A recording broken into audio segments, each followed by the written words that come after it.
Retenez cette prophétie. Yes. Il va y avoir même dans le monde entier une grande pénurie au niveau du cacao. Et beaucoup de nations qui produisent le cacao, c'est comme si elles vont descendre. Leurs productions vont diminuer. Et c'est comme si bizarrement dans le monde entier, la Côte d'Ivoire sera l'une des nations à avoir le cacao en quantité. Amen. Retenez ce que je vous dis. Yes. Et le cacao va être recherché, ça va devenir cher. Je vois le prix du café cacao du kilogramme sera multiplié par 5. Le prix actuel. Écoutez ce que je vous dis. Écoutez. Yes. Ça va être multiplié par 5. Les gens vont venir acheter le cacao.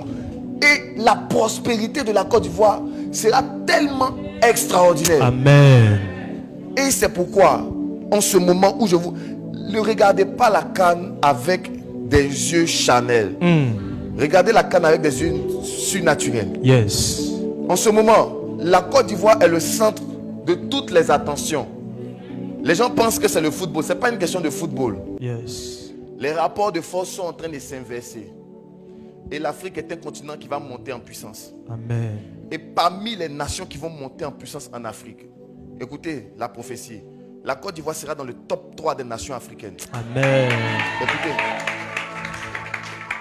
Les gens diront, c'est du jamais vu. Yes. Un petit pays aussi puissant que le Qatar. Je vous dis des choses qui vont s'accomplir. Amen. Je vous dis... Très sérieusement, la tonne de cacao hier a touché les 6 000 $ du côté de Londres et de New York. C'est là où ça se négocie. On n'est peut-être pas au sommet. Quand on pose des questions aux analystes des secteurs des matières premières, ils disent qu'il y a de grandes chances que d'ici 2 mois, on soit à 6 300 $. Et surtout, ils sont formels. Si le printemps n'est pas bon en termes de récolte, eh bien, on a l'assurance qu'on va avoir des prix exorbitants au moins jusqu'à l'année prochaine. Il y a un risque de pénurie réelle. Il est réel le risque pour 2 raisons principales. D'abord, les récoltes sont pourries. Les récoltes sont pourries parce que les régions qui produisent du cacao, et elles sont peu nombreuses, ont vécu 2 phénomènes climatiques antinomiques pour une production qui a justement besoin de tranquillité climatique. Et d'équité, les exportations se sont littéralement effondrées.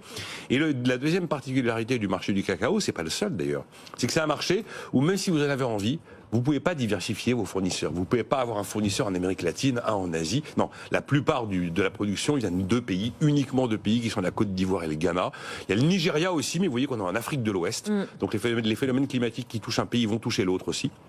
Et vous avez le Nigeria qui en plus a vécu un incendie qui a détruit une bonne partie des implantations. Enfin, le phénomène de pénurie mondiale, il est surtout hyper validé, de déficit mondial de production de cacao. Voilà où ça nous mène à 6 000 $ la tonne à Londres et New York, un montant imprévisible.